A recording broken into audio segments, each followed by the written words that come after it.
जय श्री कृष्णा। आज हम वास्तु शास्त्र में भवन के मुख्य द्वार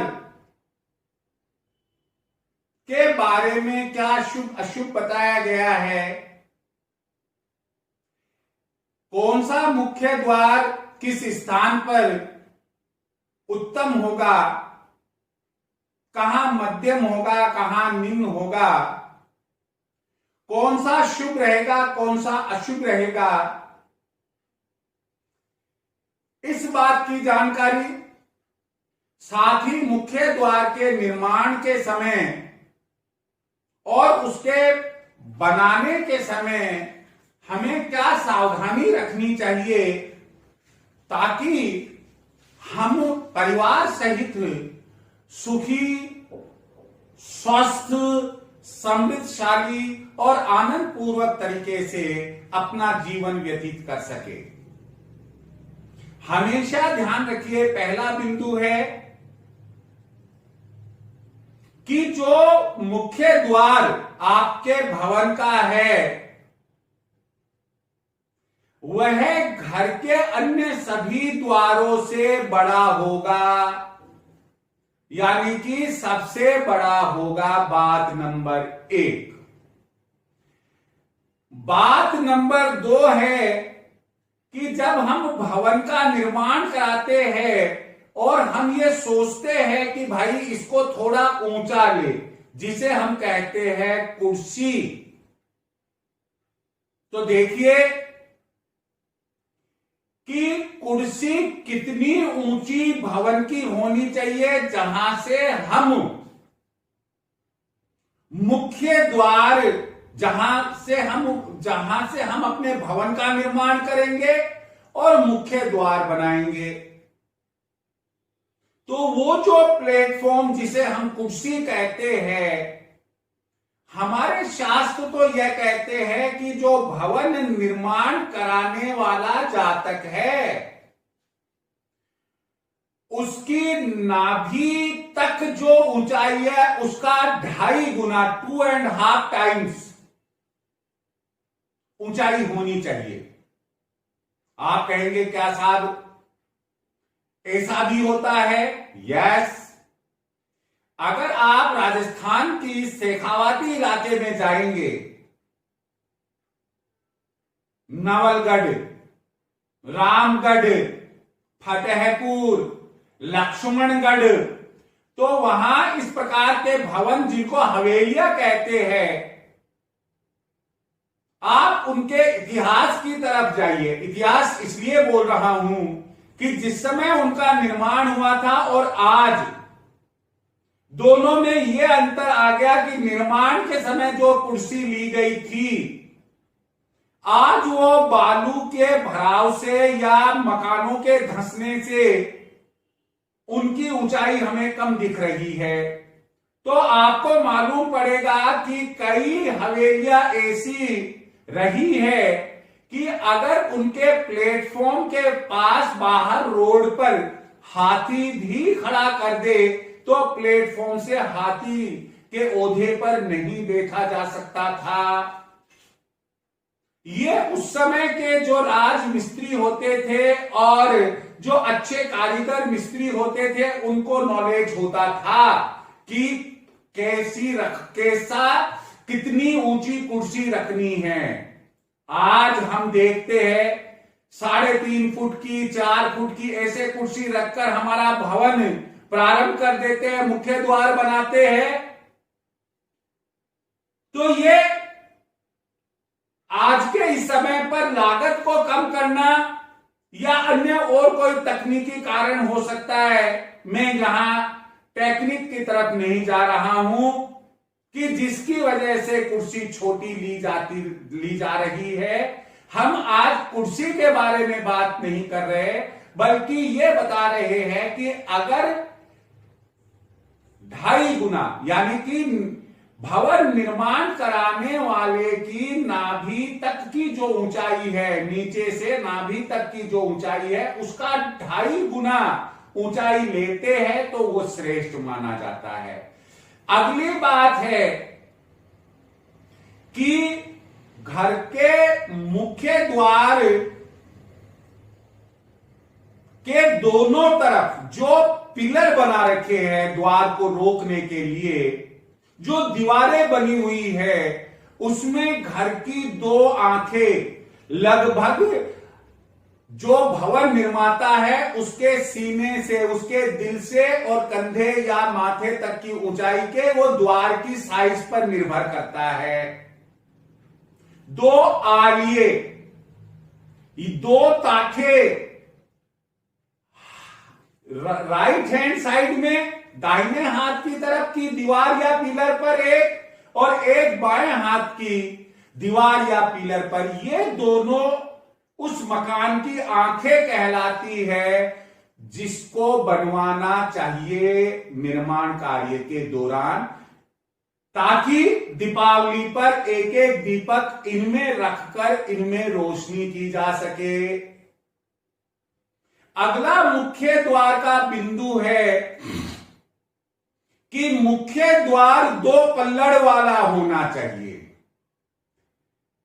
मुख्य द्वार दो पल्लड़ का इस प्रकार हो कि दोनों पल्लड़, जैसे एक हथेली दूसरी हथेली को ढक लेती है, समान आकार की होती है, द्वार के दोनों पल्लड़ भी समान साइज, आकार, ऊंचाई के होने चाहिए। अगला बिंदु है कि वो द्वार घर के भीतर की ओर खुलना चाहिए। आजकल ऐसा द्वार बना दिया जो बाहर की तरफ ज्यादा खुलता है, भीतर की तरफ कम खुलता है। अरे भाई, आप द्वार पर चाहे देवी देवता हो, चाहे मनुष्य हो, आपके अतिथि हो, वो अंदर आने के लिए दरवाजा खोलकर, भाई दरवाजा खोलकर आ जाना, ऐसा नहीं है कि बाहर की तरफ खोलना, वो भीतर की तरफ खोलना माना जाना चाहिए। तो द्वार भीतर की तरफ खुलते हुए होने चाहिए, बाहर की तरफ कदापि नहीं। और यही वजह है कि जहां पूर्ण वास्तुशास्त्र लागू किया जाता है, वहां दोनों दरवाजे बंद करने पर जो थली होती है, जिसे दहलीज कहते हैं, वहां एक इतनी सी 2 इंच की, 3 इंच की, 4 इंच की एक ठोकर लगाई जाती है, चाहे वो पत्थर की हो, चाहे लोहे की हो, या अन्य किसी धातु की हो, ताकि दरवाजा भूलकर भी बाहर की तरफ ना खुले, भीतर की तरफ ही खुले। मैं एक विशेष बात और बताना चाहूंगा कि अगर आपका द्वार 8 फुट, 9 फुट, 10 फुट इस तरीके से बना हुआ है, बड़ा द्वार आपने बनवाया है, तो ऐसे में मेन जो 2 द्वार के पल्लड़ है, उसके अलावा एक छोटा द्वार और उसमें होना चाहिए, जिसे हम खिड़की कहते हैं। अगला जो बिंदु हमारा है वह है कि द्वार के दोनों पल्लड़ पर हमें एक एक स्वास्तिक बनाना चाहिए। स्वास्तिक पूरा कंप्लीट वाला, जो 8 दिशाओं को दर्शाता है, और बीच में गोल गोल टीकी भी लगानी चाहिए, और जहां तक हो सके वह सिंदूरी कलर में या ऑरेंज कलर में या लाल कलर में, जो शुभ कलर माने जाते हैं, ऐसे कलर में उनको पेंट करवाना चाहिए, रेडियम लगाना चाहिए, जैसा आप चाहे।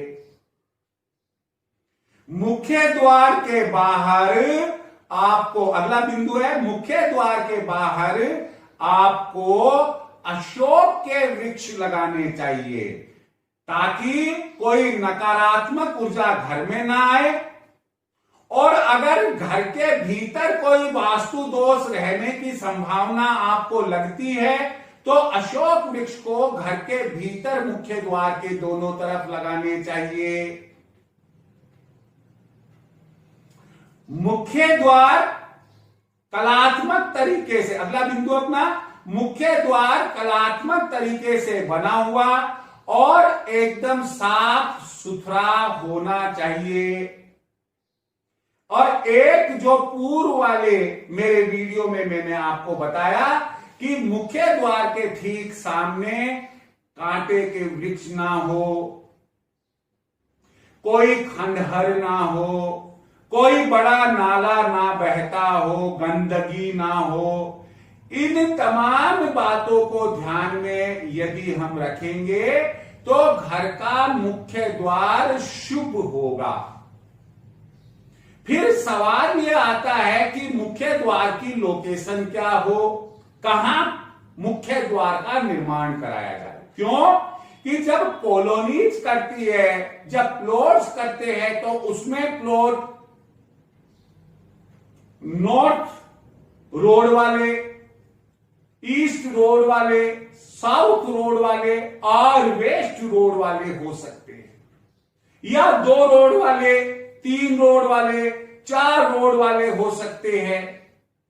कहने का मतलब ऐसे प्लॉट जिनके सामने एक ही रोड हो, ऐसे प्लॉट जिनके सामने पीछे या सामने और साइड में एक एक रोड हो, और इसी प्रकार से 3 रोड वाला प्लॉट, 4 रोड वाला प्लॉट भी हो सकता है।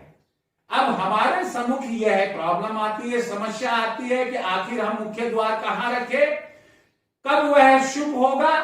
तो आप हमेशा ध्यान रखिएगा कि अगर उत्तर दिशा की तरफ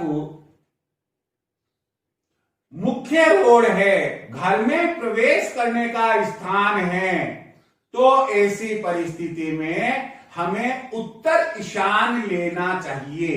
कौन सा कोण लेना चाहिए? मुख्य द्वार के निर्माण के लिए उत्तर ईशान लेना चाहिए।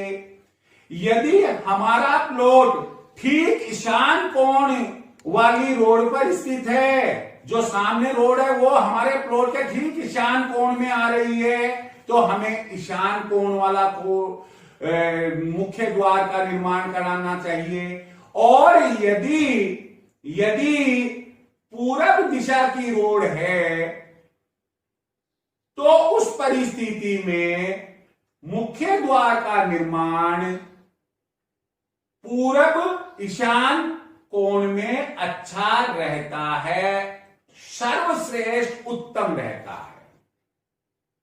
यह तो हुआ उत्तर ईशान।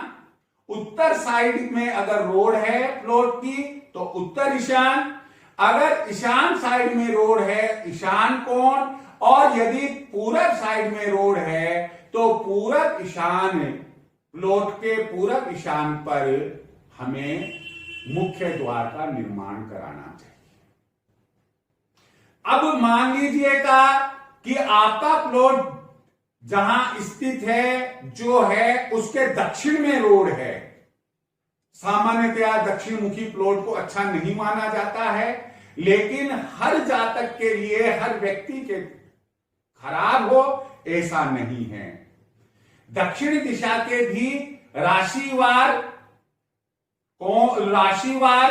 प्लॉट, भवन अच्छे माने जाते हैं, दुकान व्यापार भी अच्छा माना जाता है। तो दक्षिण दिशा में अगर मुख्य द्वार रखना है तो ऐसी परिस्थिति में पूरब दक्षिण वाला कोण हमें लेना चाहिए मुख्य द्वार के निर्माण के लिए। अब यदि पश्चिम दिशा में है तो ऐसी परिस्थिति में हमें, यदि प्लॉट के सामने रोड पश्चिम दिशा में है, तो हमें उत्तर पश्चिम वाला जो कोण है उस पर मुख्य द्वार का निर्माण कराना चाहिए। इस प्रकार हमने अभी आपको यह जानकारी दी कि प्लॉट के सामने जो रोड है, हमें प्लॉट पर मुख्य द्वार का निर्माण कराना है, तो कौन सी दिशा की रोड होने पर कौन से कोने में मुख्य द्वार का निर्माण शुभ माना जाता है, श्रेष्ठ माना जाता है, आपको हमने जानकारी दी। इससे आप लाभान्वित होंगे, मुझे पूरी उम्मीद है। आज हम इसी बिंदु के साथ अपने वीडियो को विराम देते हैं, लेकिन आपको पुनः हम याद दिला दे कि आप हमारे वीडियो को पूरा देखें, सब्सक्राइब करें, बेल आइकन दबाएं, लाइक करें और अगर अपने कमेंट्स हो तो जरूर दीजिए। अब हम पहले प्लॉट पर थे, आज मुख्य द्वार पर आ गए हैं। अब हम मुख्य द्वार के भीतर के निर्माण के संबंध में अगले वीडियोज से आपको जानकारी देना प्रारंभ करेंगे। जय श्री कृष्ण।